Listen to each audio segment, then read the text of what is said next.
Good evening, ladies and gentlemen. It's 5:30. I call this whole school meeting to order.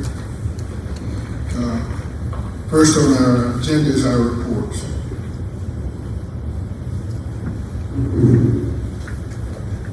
Can I have approval of the minutes from last month's meeting? I move that we accept the minutes for October the 15th and October the 30th. It's been moved by Ms. Moss, seconded by Mr. Courtney, that we accept and move the minutes for October 15th, October 30th. Those in favor, show by show of hands. Oh, I'm sorry. This is consent agenda. Okay, consent agenda. Can we accept it as it is written down? Yes. So the same motion. Okay. So again, same motion for Ms. Moss and Mr. Courtney.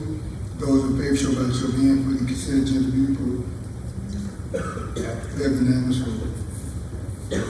Next thing is the superintendent. All right, so we have one school this month. We'll have Hope High School. Miss Kimberly Dunham, distinguished principal, will come down. We have the board right here to give us a moment to transition.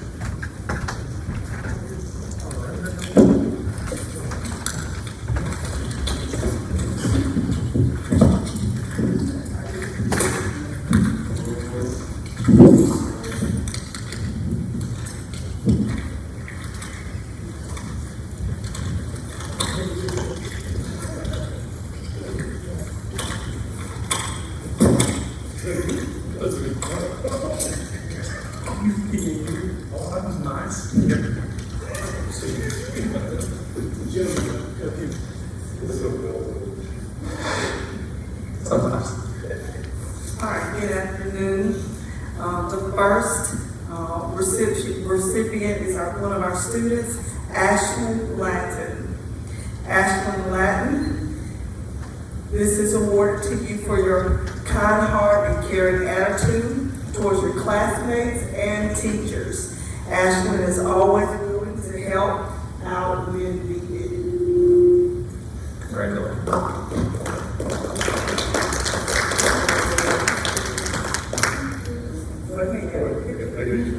You know, that's part of it. I don't know.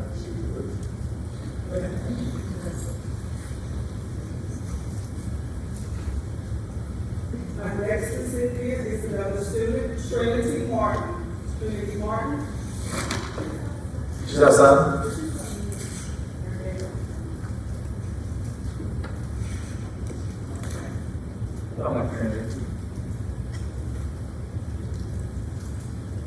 Next student is Landon Cheatham. She's not able to be here, but we awarded this for her for a hardworking, bright and witty student who has adapted well to our whole high school. So we congratulate Landon.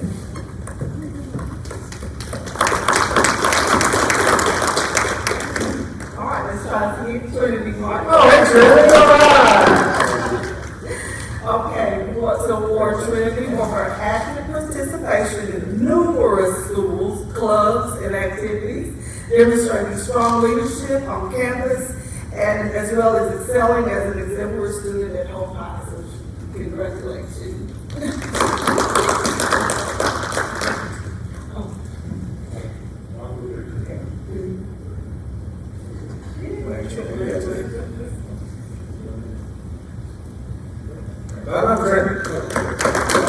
Super unique and prominently one of our videos we're shooting for Hope Hill Schools. I'm just trying to connect dots here, so just keep on putting your information. Thank you very much. I appreciate it. All right, next is our classified staff. We have here, this is like a team with the lead of Miss Jackie Smith, Miss Sierra, and Mr. Nick. So I want all three of them to come down. Their hard work and dedication to Hope High School. They go above and beyond to address the needs of staff and students alike. And they're taking on an additional role as our evening students, so we thank them for that. Thank you so much. Thank you, sir. What's going on? All right, yeah. All right, we're going to the city. Thank you. Thank you.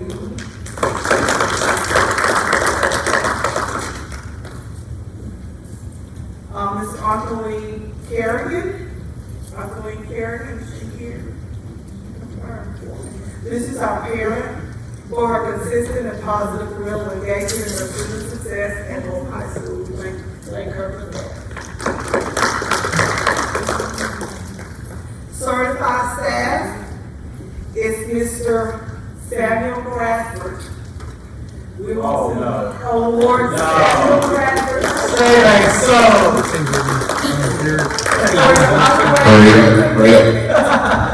Maintaining a positive and orderly school environment at Hope That's High cool. School. Cool. Your I'm going to put you on the screen up on the podium, so podium. it'll give me a minute to set that all up when we finish their hoopla here. Remains a place where Thank you. learning can thrive and where staff Cool. Sorry about that link. feel safe. No, no problem. Cool. All right.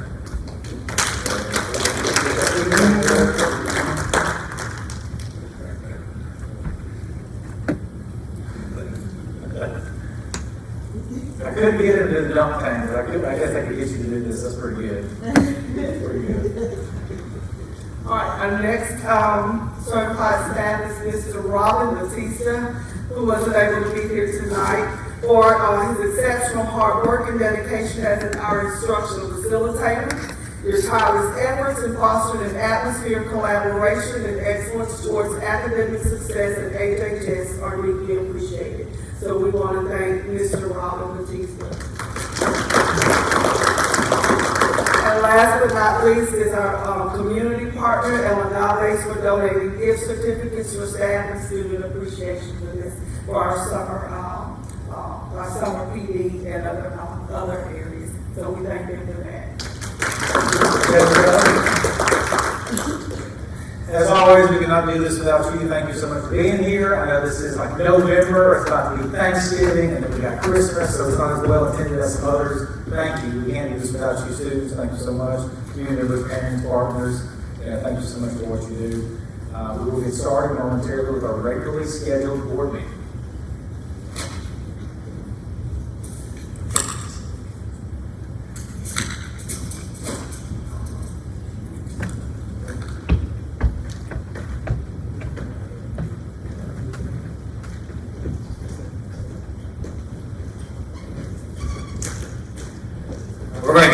We're gonna get set up for the DSEG update. So we have Whitney Moore zooming in, so if you'll pardon the tech transition.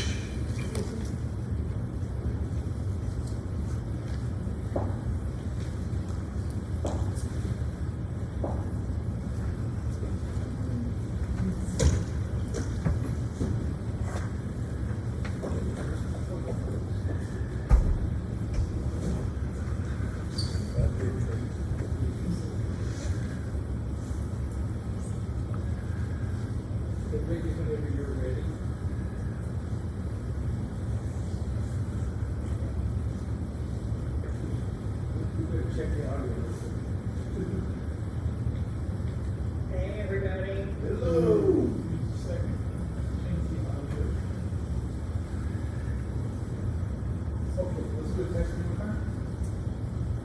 Can you hear me? Okay, well, it's good to see everybody. My name is Wendy Moore. I represent the district in the desegregation case. I think most of you know or will remember I came down in January to kind of update you guys during a work session. And we talked about the deseg case. The district remains subject to federal court oversight in that case. And we've talked about this before, but I always find it helpful to refresh everybody a little bit. So if anybody has a question, don't hesitate to interrupt me. When a district is released from court supervision in a desegregation case, we call that unitary status. And that phrase is derived from the former existence of a dual system, separate schools for black students and white students, and the requirement to unify those systems into one. So you'll hear me talk about unitary status. That's what I mean when I use that term. In order to attain unitary status, the district has to show that it's acted in good faith and substantially complied with the terms of any relevant orders that have been entered in the case. So for Hope, there are 3 relevant orders. There's one that dates back to April 3rd, 1989, and it covers voting rights issues and how the board zones are set up. And that order has actually been updated over the course of the past several years. Typically, we file a motion to update it after every census when we redraw our zones. And so I feel like we have substantially complied with all our voting rights issues, but that's something we're going to want to address. The January 8th, 1990 order is the one you're probably the most familiar with, and it's the consent judgment that was entered on agreement by the district and the plaintiffs in the case, and then approved by the judge. And it covers faculty assignments, student activities, and student discipline. And so what we're looking at there is that decisions in all of those areas, policies governing those areas, are made in a non-discriminatory way.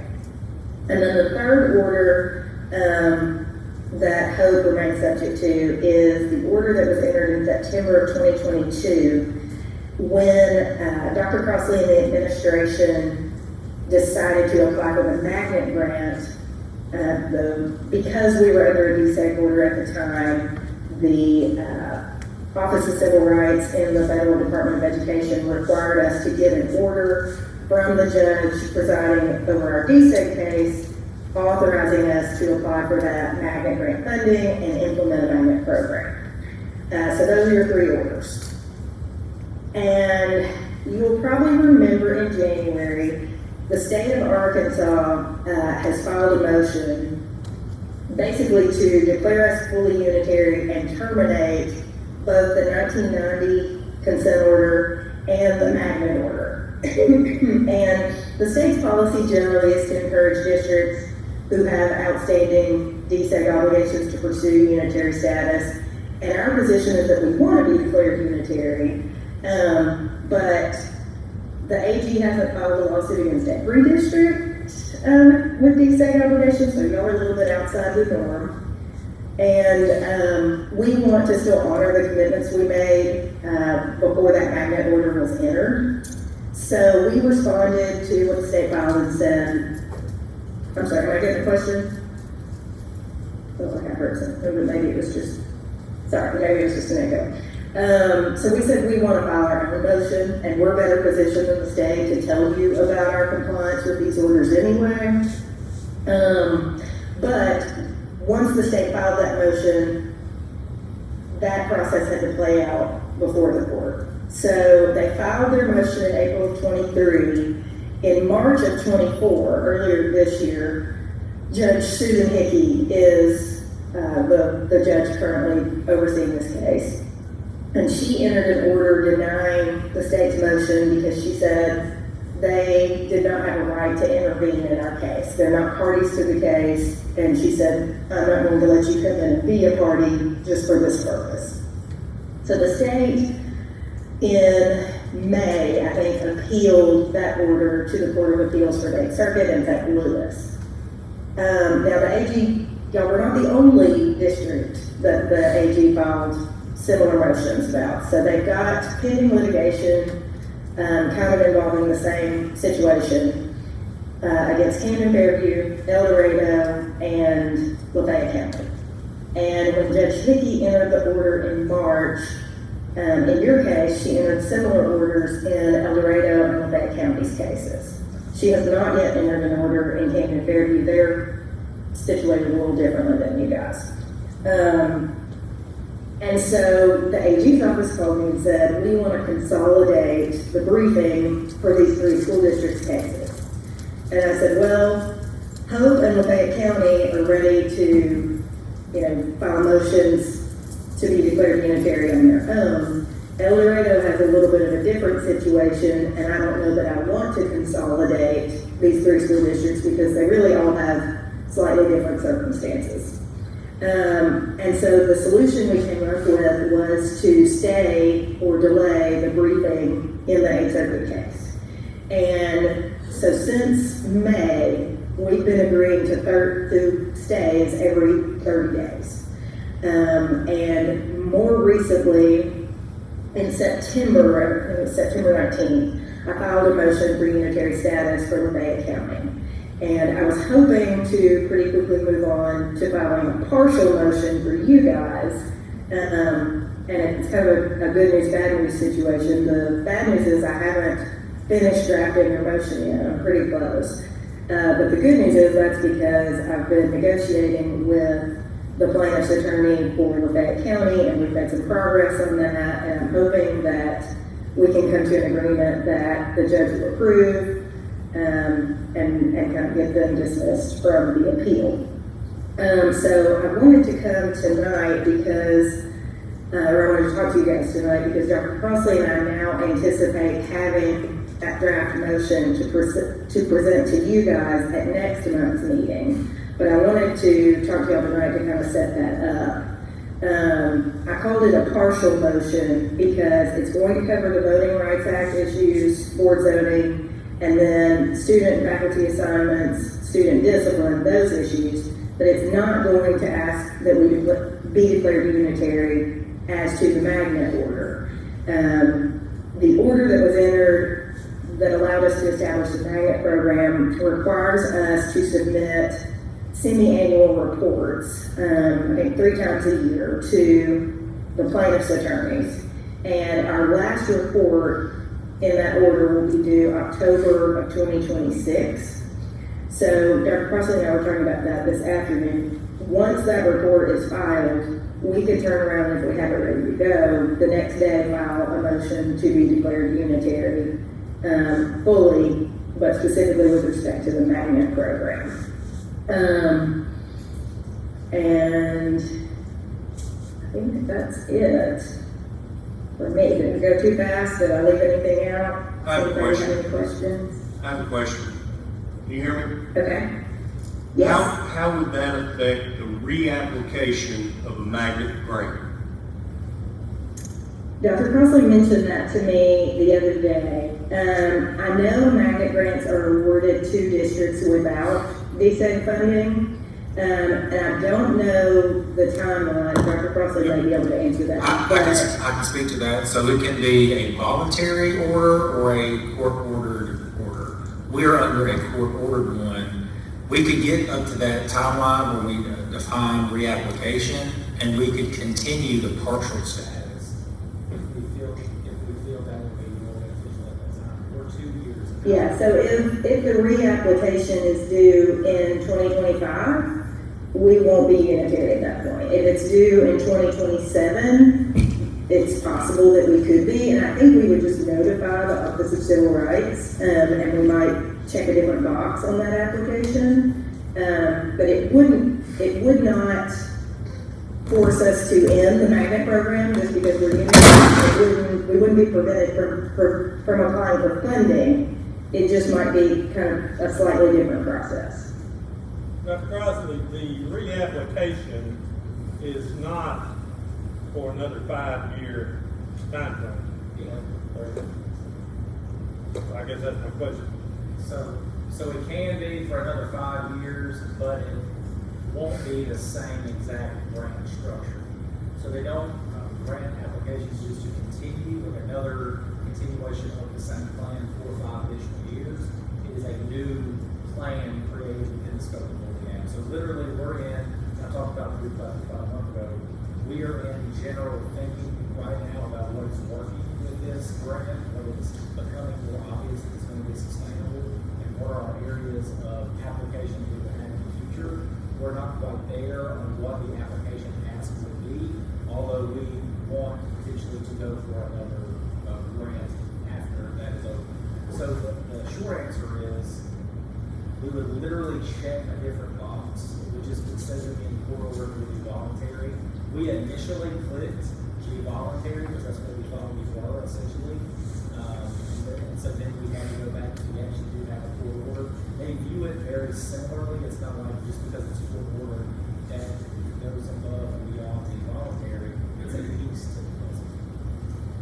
So then we would be able to provide all the documentation of where we are in this cycle, all the things that we've gone through in this cycle over the 30, 40 years history of this and where we currently are, to be able to show our progress toward another application. So, other than the planning and creating the application, it's essentially a moot point for at least 2.5 years. So technically, we could probably apply with the idea of being partial unitary and not full unitary, just so we can check that box and be partial unitary as we are. Because the partial unitary would cover everything except the 2022 consent decree around magnet programming. Just continue with that 2022 under a partial status. Either way, I think we're in a strong position.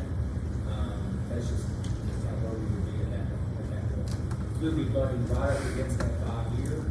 The application process would come during that cycle itself, actually, so we can check the DSEC box, court order box, excuse me, under a partial plan. Whitney, Yes, sir. so if we don't do anything and the state continues down their road, then essentially they're gonna have a say. They're basically gonna do whatever they wanna do. Is that fair to say? Generally, yes, because They're the you're, ones that filed the motion.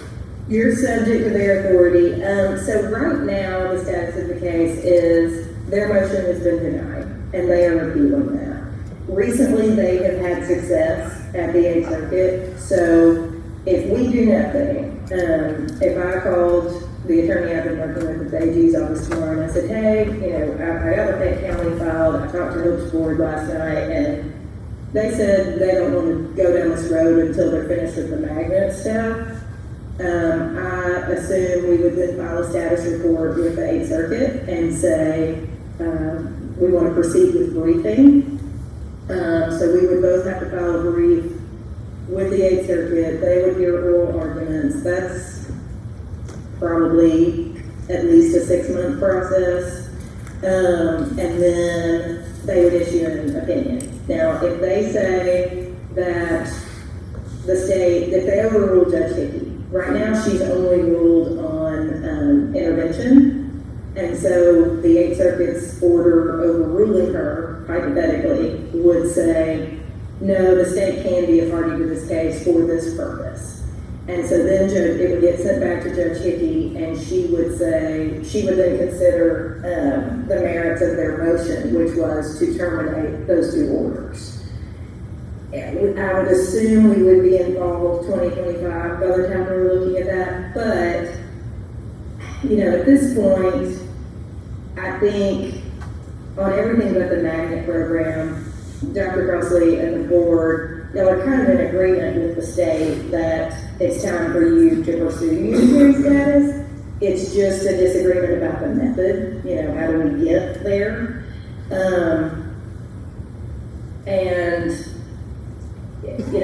Setting aside the AG process and the appeal, the Department of Elementary and Secondary Education publishes the standards for accreditation. There's something in the standards that talks about districts who are under desegregation orders actively working to achieve unitary status.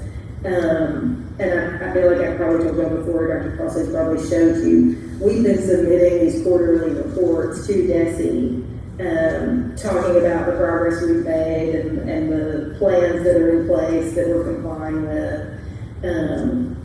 So I don't want to put us in a situation where we've kind of gone back on something we said we'd do.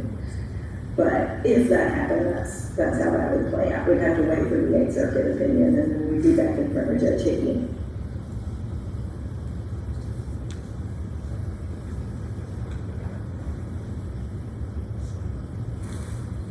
Any additional questions for Ms. Moore?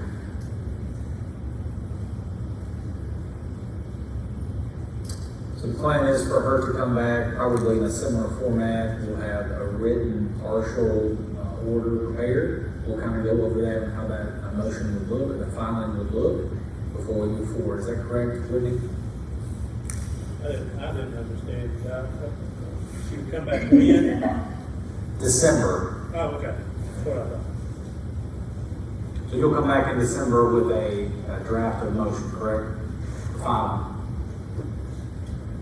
Yes, and I mean, I feel like we've kind of been keeping y'all posted as developments in these cases occur, and so I want y'all to see the motion that we're gonna file before I send it anywhere else. So that's what we'll do in December. Thank you, Whitney, appreciate it, and then we'll kind of do the same process again in December with an actual motion in front of us. Like she can. Like she can. Can anybody hear me? You can hear me over there. All right, we'll talk about the motion. We'll talk tomorrow. I'll call you tomorrow. Okay, thank you, All right. everybody. Thank you. Bye.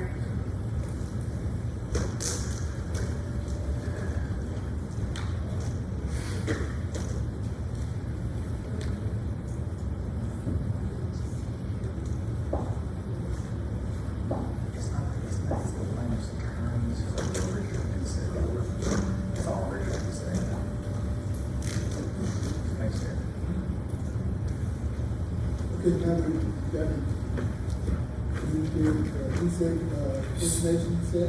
Yep, so we, Go back to ABC approval. well, we have one more update before that. So the salary schedule numbers update, this is a follow-up from the conversation we had about salary schedule. So in our work session, we talked a little bit about that, and I said that I would come back as soon as possible with some numbers. These are very much preliminary, but I've already started talking about these with classified personnel policy a little bit, and been working on certified here recently. So we ran two different numbers. We ran a 4% increase and a 5.6% increase for classified, depending on which salary model we used. One was based predominantly on an employee group of bus drivers, and one was based on an employee group of paraprofessionals. The 4% number is about a $170,000 cost yearly, and the 5.6 is about a $217,000 cost yearly. So I just wanted to give you an update to say that we are actively looking at that. So in addition to that, we've recently started looking at the certified as well, based on some of the recommendations that you guys gave. We came down to, so just kind of copying and pasting what Magnolia and some other districts have done and applied it. It worked across our salary schedule in a way that was beneficial to all, and even in some cases, experienced teachers on the end of the schedule for like master's 30 and doctorate degrees actually lost a little bit of money just because of how our schedules are different. So we looked at a different way, looking at our actual schedule and doing it that way. And we created steps for essentially 4 different categories. So instead of having to just go straight down, it's grouped by years, 0 to 27, which is 28 years, divided by 4. So 7 years, you get an additional bump based on experience, and then you also get an education bump across the schedule. And so it looks cleaner, long story short, it looks cleaner, it looks more like something that you're used to seeing, and that's about a $303,000 cost yearly. So a rough estimate of the numbers that we've crunched so far, if we're talking salary increases for the future, is about somewhere between $473,000 and more than $500,000. And again, that is per year. And so we talked about addition through attrition, essentially. So like whenever we lose an employee, or they resign or retire, or whatever the case may be, looking very diligently if we need to actually replace that position, all for the purposes of right-sizing our district. Not that we're overstaffed, because we truly aren't overstaffed across our district, just getting more and tighter around what we're looking there. We're also looking at ways that we can recategorize some of our positions and expenditures that we currently have in order to make increases long-term work. Because again, when you start making changes to the salary schedule, these are ongoing costs, not one-time costs. And so we're being very adamant about having the money that's sustainable for that. So that literally is just an update, and I can field any questions that you have about those updates. I just wanted you to see that as soon as we had something and know that Misty and I are working on this. Do you have any questions about that? Or comments even, anything you want to say about it?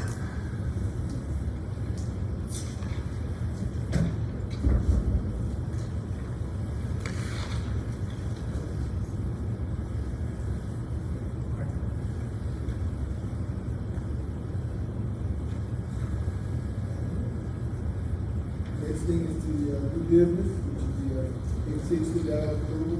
All right, so we had yes, sir, the ABC proposal, so the pre-K proposal, we want, Lindsay wanted to make sure, I think this is a good idea, to make sure we have approval for their programming. If you'll see that one letter proposal there. So they're expanding their pre-K through the voucher program, which is a very good thing, but they're asking for permission to use the existing classrooms to serve kids on those extra days. So there's a couple of extra days there that'll be serviced. Essentially, they're asking for permission to be able to do that. That's consistent with the schedule that they're running. This is, in my mind, more than okay. I think it's great. The more that we can service pre-K kids, the better, who live in our county, and some who might even live outside of our county. I think we really want to make sure that we're prioritizing literacy. Just as a side note, our pre-K program is a pre-K RISE school, which means they're teaching the science of reading early on, in addition to social emotional learning and free play and things like that. They're getting kids ready for that kindergarten level even better than they have previously. So I think this is a great idea. So I just wanted to put that before the board for a vote to approve their programming on those rare days where students are out in our public schools.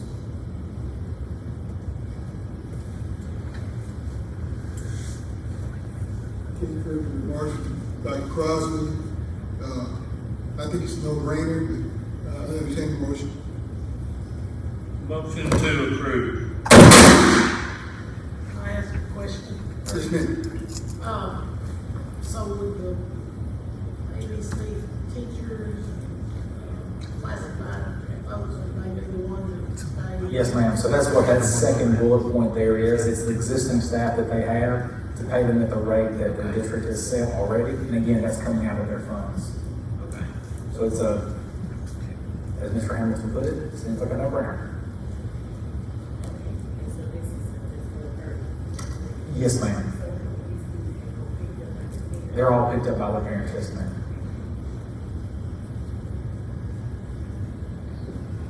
I renew my motion, Mr. President.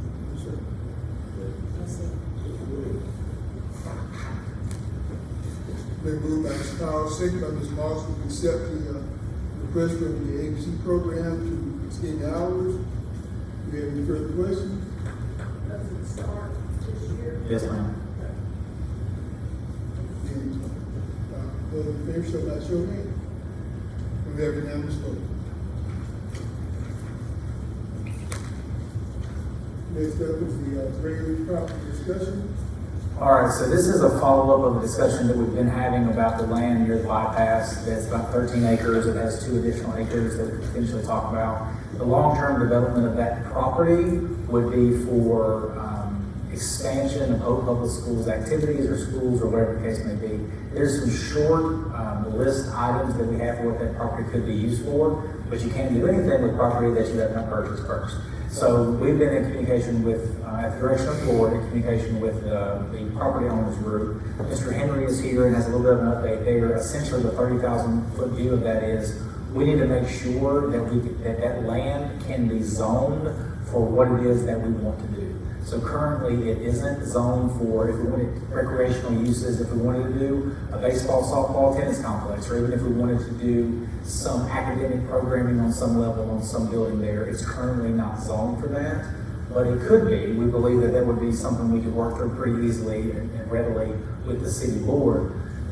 So we communicated with the property owners to say, hey, we're going to take this to the board to see if we can get permission. And if we have your permission as the property owners to go to the city board first to make sure that we can get a waiver or approval before we pull the trigger. Because worst case scenario that we know no one wants is to pull the trigger on a property that you can develop and do what you would like to do on it, and then you're left holding the proverbial bag that you just spent of money toward property. So, Mr. Henry is here, he came back from his conference, he's here, you know, just, do you have anything additional? Did I butcher that explanation, or is there anything that you'd like to provide additional to that? I think we provided all, we will not be able to go for the zoning commission before 2025, Right. the next meeting, which is in January.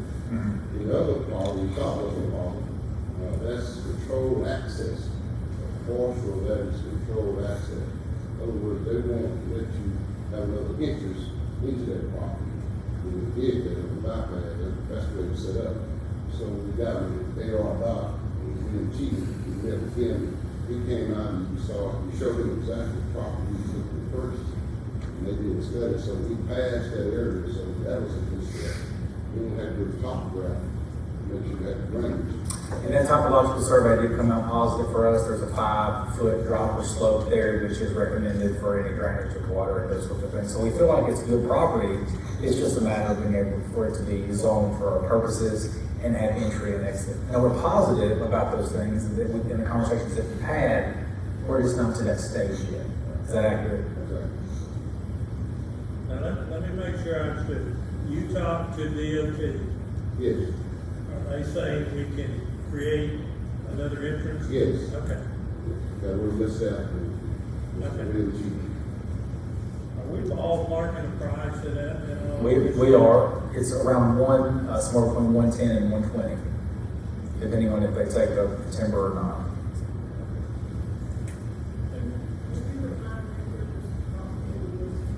Next, if you get on the bypass, be along, to the left, the church, the brothers, the church, the county, and the city property. And it runs essentially to the back of the hospital? Yes, it's a run back to 20th Street. Your stop. Yes.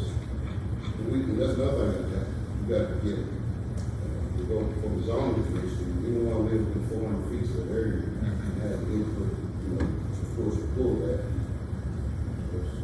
So that's just part of that zoning. We went through that literal process for the ag rock renovation and animal science barn as well. So we're familiar with the process.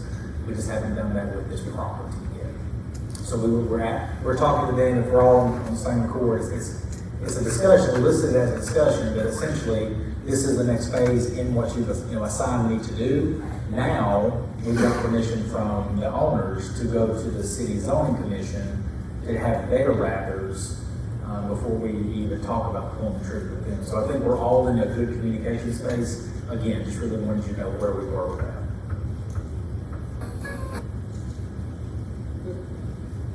You have a motion to do that? No, this is just, I've already covered that. This is just a discussion and an update.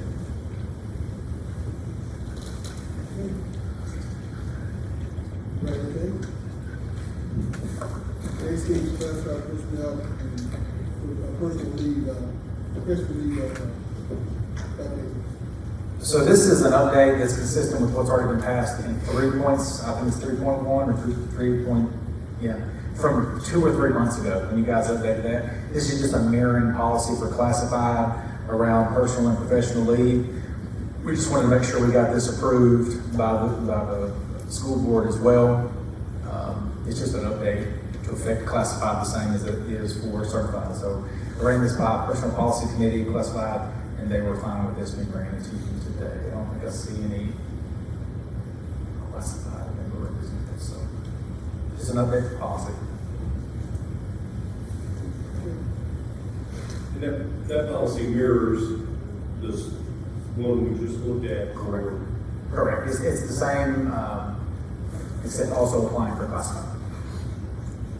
Mr. President, I'd like to approve the policy.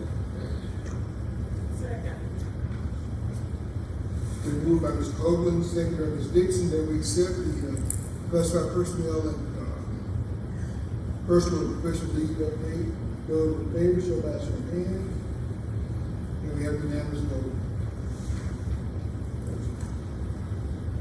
Administrative classified, classified incentive. All right, so this one is an interesting one. So we have the CSL, the Center for Strategic Leadership, incentive retention for teachers, and we talked about that 2 months ago, and the worry was that we would potentially not be able to provide an incentive for classified staff and also administrators, and didn't love that. We had money coming from the grant. Well, worked with our business office diligently. Our business office does a great job, and we looked at different categories of money that we can move into other categories, or expenditures that we can move to different categories, and we feel comfortable because of some of the purchases that we've made with ARP and slid over from our programming that we do yearly anyway, that we will be able to pay for a $1,000 incentive on the December paycheck for classified staff members and administrators, and then that would mean that every employee certified and classified in our district would receive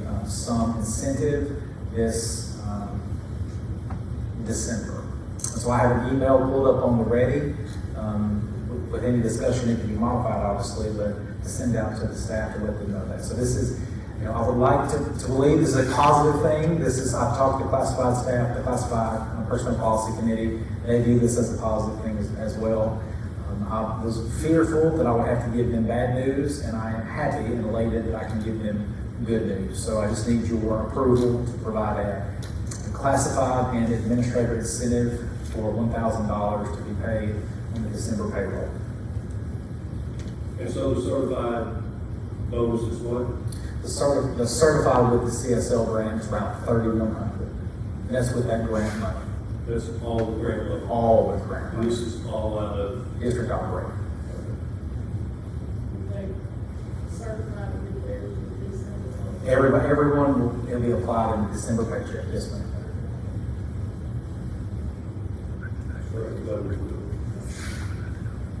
Merry Christmas.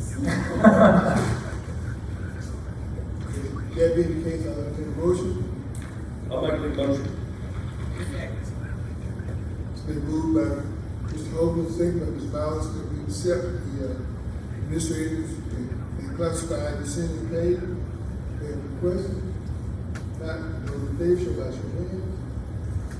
You have unanimous vote. Thank you for that. Yes, sir. I'm glad that we're able to. Misty and Dr. Jones both work really diligently on this, and I just want to commend them on working on that. They made that happen.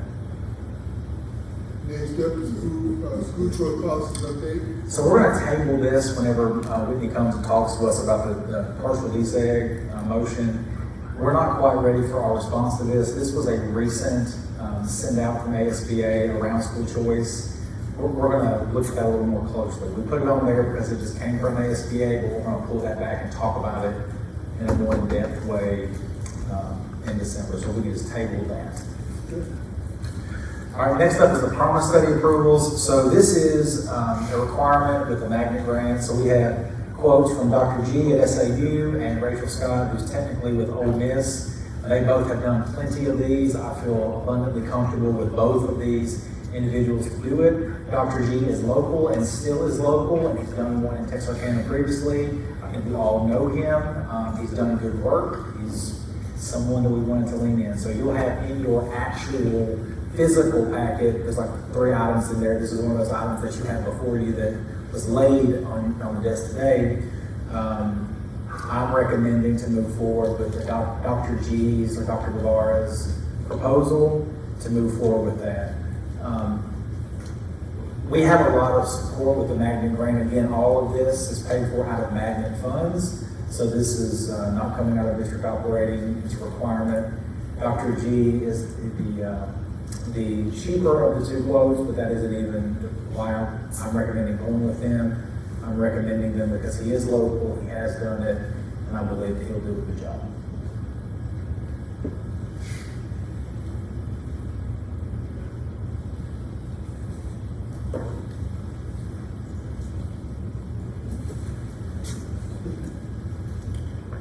I think that we accept Dr. G's contract proposal.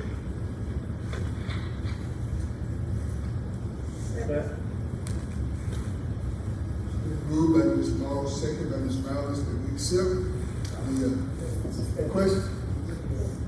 Ms. Dickinson, sorry, Moved by Ms. Moss, seconded by Ms. Dickinson, that we accept Dr. G's, independent proposal. Those in favor, show by your hands. And motion carried. Facilities rental, If we don't have any objections, I feel comfortable taking these both in batch, just because they're under the same category of 5.C. So we have two recommendations that have gone through the chain of command for principal, athletic, or activities director and facilities director. Both have been approved. I recommend approval by the board. Let me point out that, are we on facilities? Yes, sir, we are. That Ms. White, is not going to carry through with that particular request, so we can squash that. Well, all right. So we can scratch the second of the two and just pursue the first one. So we have. I do have a question on the first one. It's dated November 16th. So what is the correct date? November 16th. Today is November 19th. It got- For usage is what you're talking about. Yeah, it got caught in between, to be honest with you. It got caught in between that, so we're covering our bases and making sure that we all know that and understand that. Oh, yes, sir. I think that might have been something that got approved locally and then didn't finally come to the board, so I'm coming to the board finally on that to make sure all of our bases are covered. Yes, sir, understood.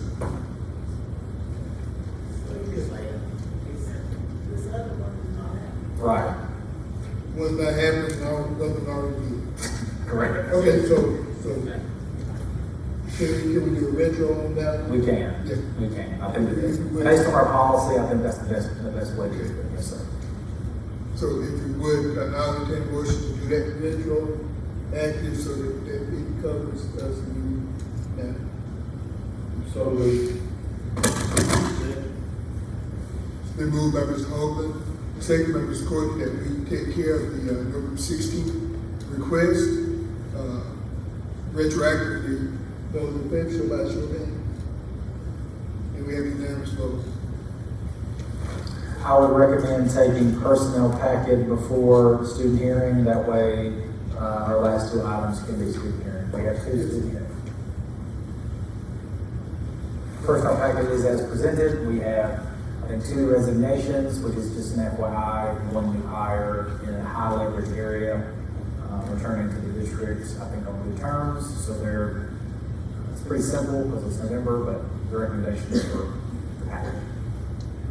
I make a motion we approve personnel packet with one caveat that one of the students, one of the people who's leaving is actually leaving to complete their teaching certification, and they have to do it in another district. So Yeah. we educated that young lady, and we hope we can get her back. But anyway. Yeah, so I'll take that liberty, but I appreciate you bringing that up. So we actually now, this is a very positive thing, you can tout this publicly if you'd like to.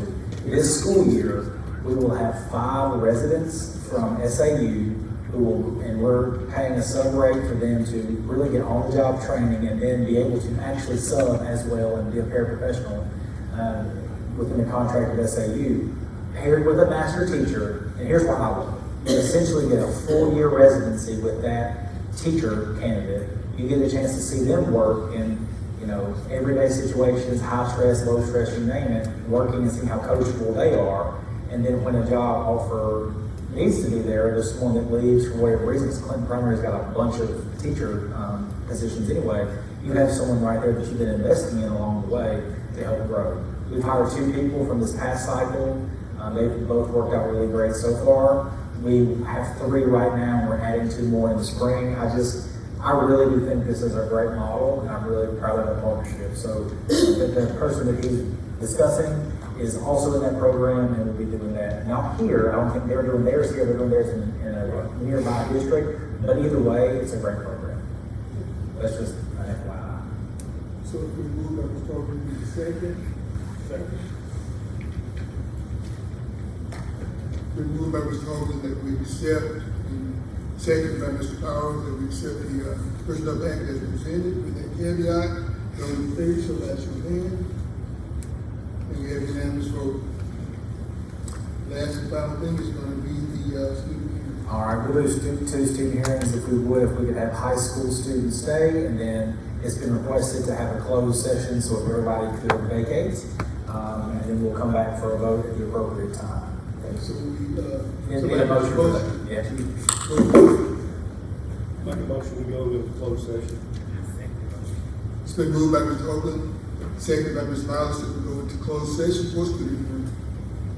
Those who are involved, please excuse yourselves. Okay.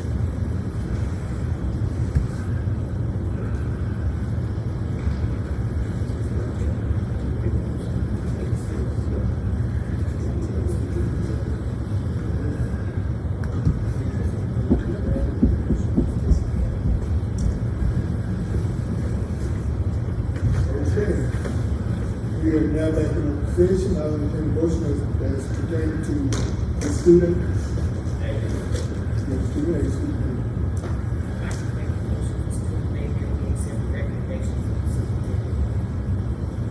Second. It's been moved by Ms. Miles, second by Mr. Cooley, that we accept superintendent's recommendation in reference to student A. Those in favor, show by your hands. And we have unanimous. Dr. Clark will get back in touch with you on the day, please, by the next step. Thank you. Good seeing you.